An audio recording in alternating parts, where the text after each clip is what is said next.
పొదువా నా తోడుండా ఇంకా నాకేమి పొదువా నా తోడుండా శ్రీకరుణకు దేవుడేనా శ్రేష్ఠ పాలకుడు నా యేసు రక్షకుడు కనుగా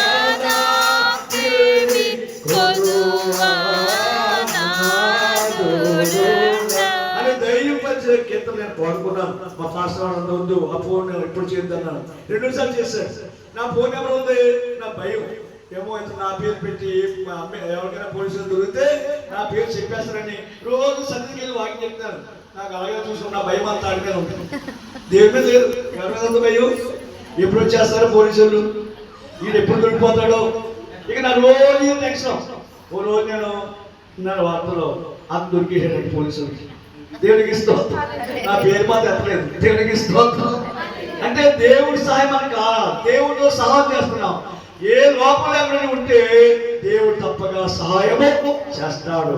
యథార్థవంతుల ప్రార్థన ఆయన అంగీకరిస్తాడు. యథార్థవంతులు ఆయన ఏ మేలు చేయక మానడు. దేవుడికి స్తోత్రం. తగ్గింది, సాధ్యం డౌన్ అవుతుంది. దేవుడికి స్తోత్రం. దేవుడికి స్తోత్రం.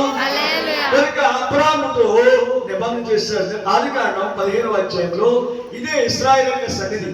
ఇశ్రాయేలు నడిపించడానికి కారణం ఏంటంటే ఆనాడు అబ్రాహాముతో చెప్పాడు. ఆదికాండం 15వ అధ్యాయం మనం చూస్తే చూడండి, 12, 13, 14 చూద్దాం. చూడండి, చదవండి.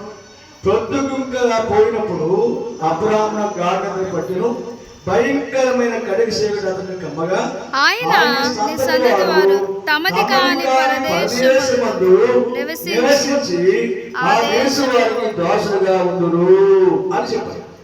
ఇది ముందే ఇశ్రాయేలు వారు ఎక్కడికి వెళ్తారు, ఇశ్రాయేలు ఎక్కడ ఉంటారు, అన్ని దేవుడు మాట్లాడాడు. నిబంధన అమ్మా వినండి. అబ్రాహాముతో ముందే ఐగర్ రాసినది ముందు జరుగు నీ చరిత్ర ముందే రాసి పెట్టినావు. ముందు జరుగు నీ చరిత్ర పెట్టినావు. రక్షగా వందనాలు శ్రీ ఇశ్రాయేలు వారు జనం పెరిగినప్పుడు వంట ఉన్న అబ్రాహాముతో వాగ్దానం చేశాడు. నీ గర్భాన రాజులు పడతారు, నీ గర్భమును దీవిస్తారు, ఇశ్రాయేలు చేస్తానని నేను ఆదికాండం 15వ అధ్యాయంలో దేవుడు సన్నిధి చేస్తున్న అబ్రాహాము దగ్గరకు వచ్చాడు. అబ్రాహాము దేవుడి సొంత ఉన్నాడు, బయట తిరిగేవాడు కాదు. ఏనాడు అబ్రాహాము సేవల వ్యక్తి, విగ్రహాలు చేసేవాడు. అలాంటి అబ్రాహాము దేవుడు పిలిచాడు. ఆయన పిలిచిన దేవుడు నమ్మదగిన వాడు కనుక అబ్రాహాము దేవుడితోనే ఉన్నాడు, కానీ లోకంలో లేడు. అబ్రాహాము అన్న విగ్రహాధికుడు. అవి దేవదాస్ గారు చెప్పిన చరిత్రలో అబ్రాహాము తండ్రి తెరావు బొమ్మలు అమ్ముకునేవాడు. వినండమ్మా, బొమ్మలు అమ్ముకునేవాడు. చిన్న చిన్న బొమ్మలు చూడండి, మనకు తెలిసి లేవు కనుక మనం చెప్పుకోవచ్చు, పైకి లేవు కనుక చెప్పచ్చు. ఎందుకంటే ఆనాటి కాలంలో మరి విగ్రహాలు చేసేవాడు. విగ్రహాలు చేసిన అబ్రాహాము యొక్క జీవిత చరిత్రలో చిన్న చిన్న బొమ్మలు చేసుకున్నప్పుడు ఒకసారి అబ్రాహాము తండ్రి గారు బొమ్మలన్నీ చేసి ఆ ప్యాంట్లు అలాగే ఖాళీ స్థలాల్లో బొమ్మలన్నీ ఆడబెట్టేవాడట. ఆడబెట్టినటువంటి బొమ్మలు రంగులేసి అప్పుడు అన్న డౌట్ వచ్చింది అబ్రాహాము. నాన్నగారు ఇన్ని బొమ్మలు ఉన్నారు, ఇంతమంది దేవుడు ఉన్నారు, ఇందులో పెద్ద దేవుడు ఎవరు, చిన్న దేవుడు ఎవరు అని అడిగాడట. దేవుడికి స్తోత్రం. ఇన్ని బొమ్మలు ఉన్నాయి, ఇన్ని దేవుడు అంటాం కదా, ఇందులో పెద్ద దేవుడు ఎవరు, చిన్న దేవుడు ఎవరు అని అడిగాడట. అప్పుడు అన్నాడట, నీకు అన్ని ఇలాంటి ఆలోచన వస్తాయి, ఎదవకాలం తిట్టేసి మీరు జాగ్రత్త నేను బొమ్మలు అమ్ములు వస్తాను, మేము పోషించాలని కావిడి మీద బొమ్మలన్నీ వేసి వెళ్ళిపోయాడు. మళ్ళీ రావదనకట అబ్రాహాము ఖైదు చేసుకున్న దేవుడికి ఆలోచన చూడండి. దేవుడికి విధానం ఎలా ఉందంటే దేవుడే అబ్రాహామును బలపరిచాడు. అప్పుడు ఆ బొమ్మలు ఉన్నటువంటి పెద్ద బొమ్మలు ఉన్న కళ తీసుకొచ్చాట, చిన్న బొమ్మలని చదువుకునేటట్టు. అప్పుడు అబ్రాహాము తండ్రి తెరావచ్చాడంట. ఏంట్రా ఎవరన్నా బతకుంటాడంటే నాన్నగారు పెద్ద దేవుడికి కోపం వచ్చింది, చిన్న దేవుడిని చదువుకునేటట్టు. అర్థమైందా? పెద్ద దేవుడికి కోపం వచ్చింది, చిన్న దేవుడిని చదువుకునేటట్టు. అప్పుడు ఎదవగానా వాళ్ళు దేవుడు కాదురా అన్నాడట. ఎవరన్నారన్నమాట?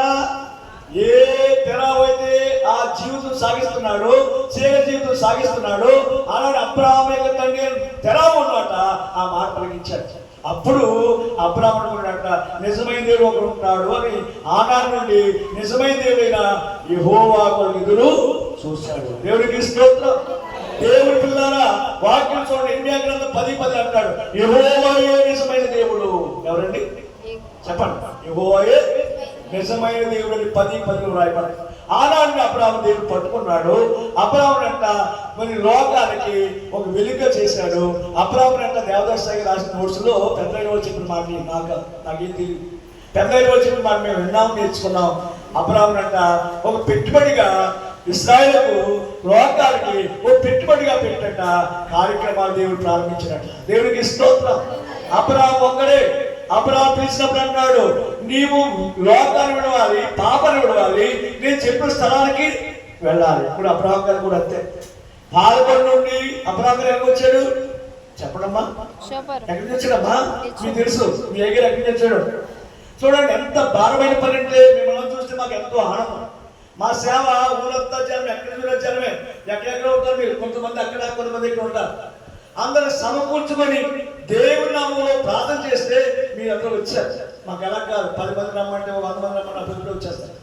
మా సేవ వేరు, మీ సేవ వేరు. అబ్రాహాము గారిని దేవుడు ఏమి తెలియదు. అబ్రాహాము ఎలా పిలిచాడు? మీ సేవకుడు అబ్రాహాము కూడా దేవుడు అలా పిలిచాడు. మిమ్మల్ని పిలిచిన దేవుడు నిజంగా చూస్తే నేను చాలా ఇష్టపడతాను.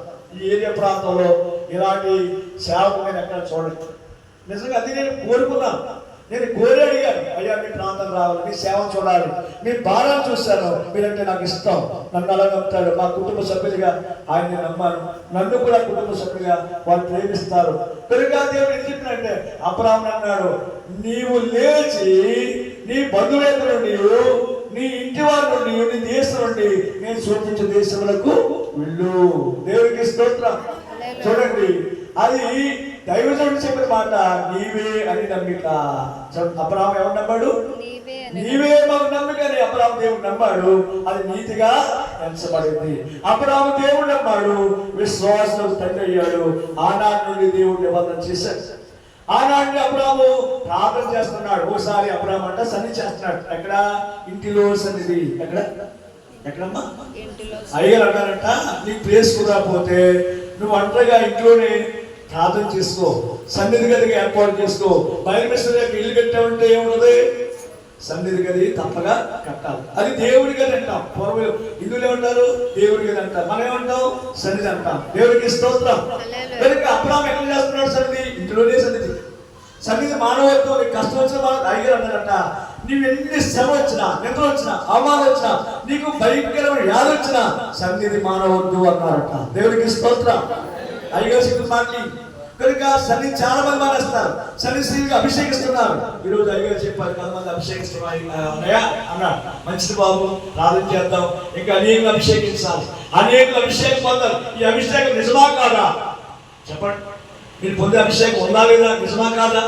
దైవ చూడండి సార్.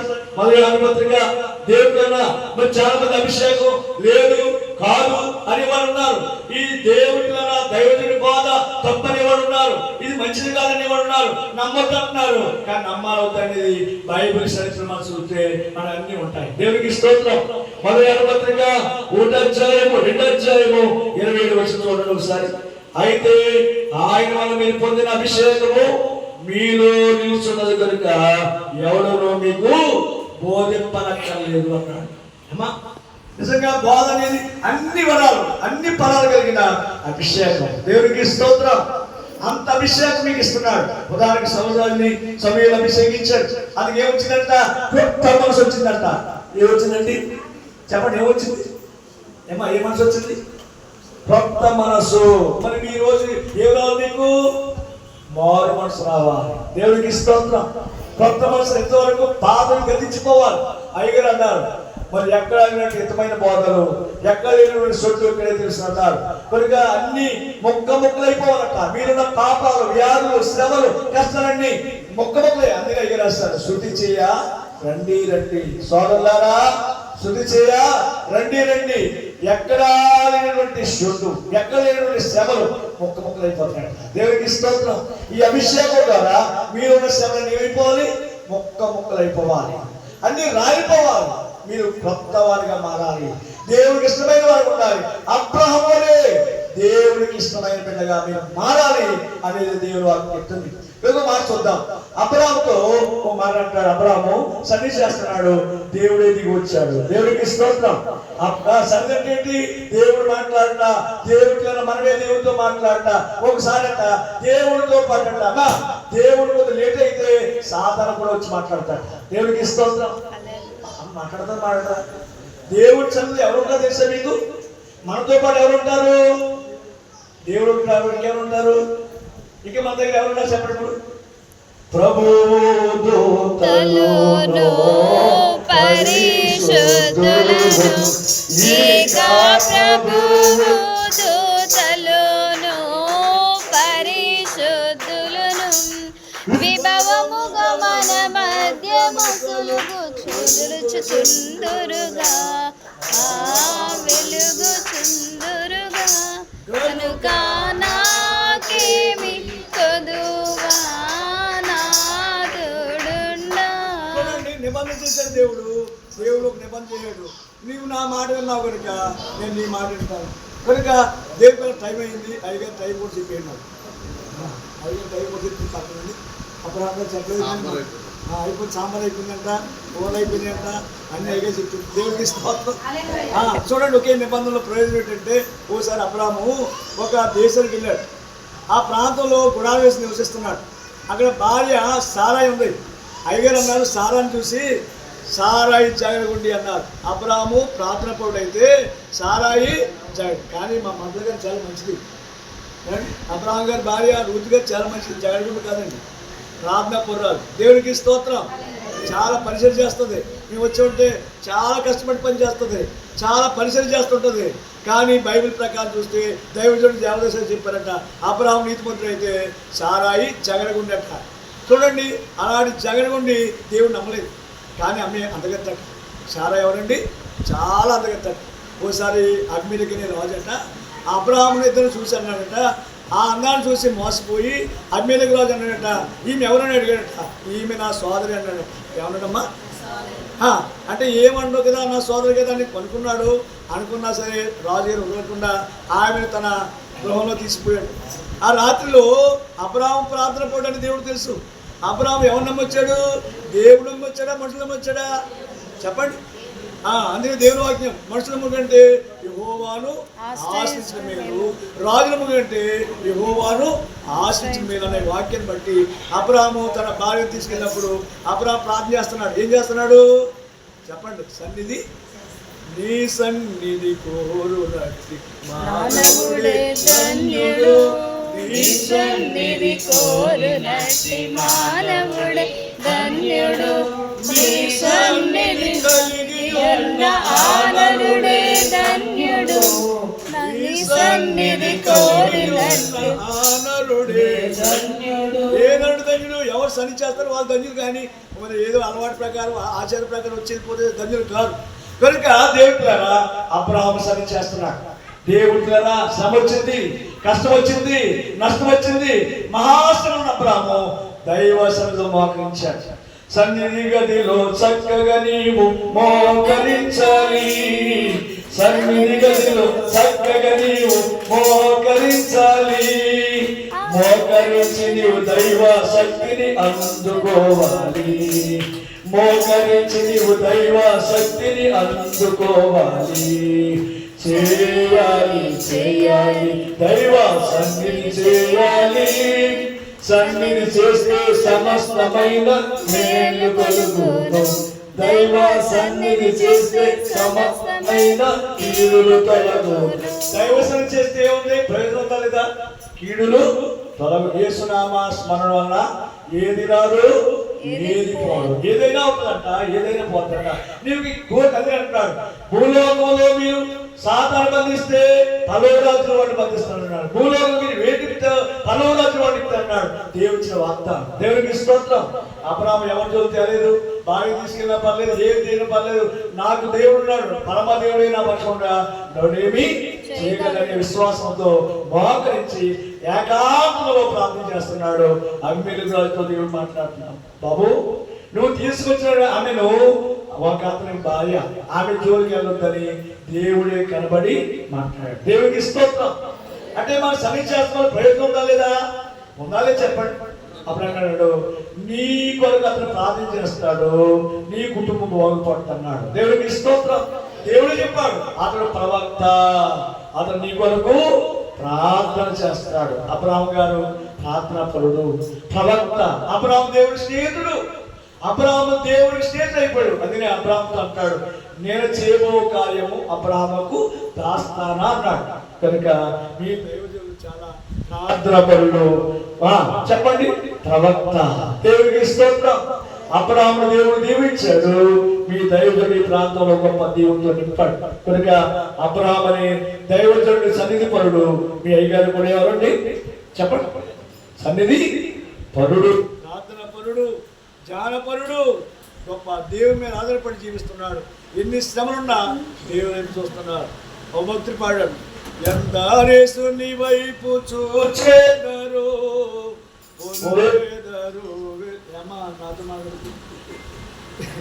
ఎందరేసు నీ వైపు చూచెదరు కనుక దేవుడు వైపు చూస్తాడు అబ్రాహాము. తన కుటుంబాన్ని రక్షించుకున్నాడు. అలాగే మన సన్ని చేస్తే మీ కుటుంబాలైన మీరైనా నేనైనా ఎవరైతే ప్రార్థన చేస్తారో, అందరూ ప్రార్థన చేస్తారో వాళ్ళందరూ రక్షింపడతారు. కనుక ప్రార్థన వల్లే, సన్నిధి వల్లే మన ప్రయోజనం ఉంది. అబ్రాహాముని మనం జ్ఞాపం చేసుకుందాం, అబ్రాహాము సన్నిధి జ్ఞాపం చేసుకుందాం. వచ్చిన మనందరూ కూడా ఏం చేయాలి? కానించి సన్నిధి అనుభవం మనం కలిగి ఉండాలి. ఏం కలిగి ఉండాలి అంటే, సన్నిధి అంటే ఏంటి? వచ్చేది పోతే సన్నిధి కాదండి, కనిపెట్టాలి. కనిపెట్టు కంటే పుస్తకం రాశారు. కనిపెట్టాలి. దేవుని పేరు ఎవరైనా వస్తువు అడిగినప్పుడు ఇచ్చేదాకా ఏం చేస్తాం? వాళ్ళు ఇచ్చేదాకా ఇంట్లోకి వెళ్తారు. ఉన్న బాబు ఇక్కడ కూర్చున్నాయంటే అడిగేసి వెళ్ళిపోతావా? ఇచ్చే వరకు కనిపెడతాం. అలాగే సన్నిధి అంటే దేవుడు కనబడాలి, మాట్లాడాలి, వరాలు ఇవ్వాలి, ఫలాలు ఇవ్వాలి, మనం దీవించాలి. ఎందుకంటే సన్నిధి అనుభవం దేవుడు మీ అందరూ అనుగ్రహించి రాబో దినాల్లో మనందరం సంఘమంతా సన్నిధి అనుభవంలో గడిచే భాగ్యం దేవుడు దయచేయను గాక. నాకు ఇంత అవకాశం అనుగ్రహించిన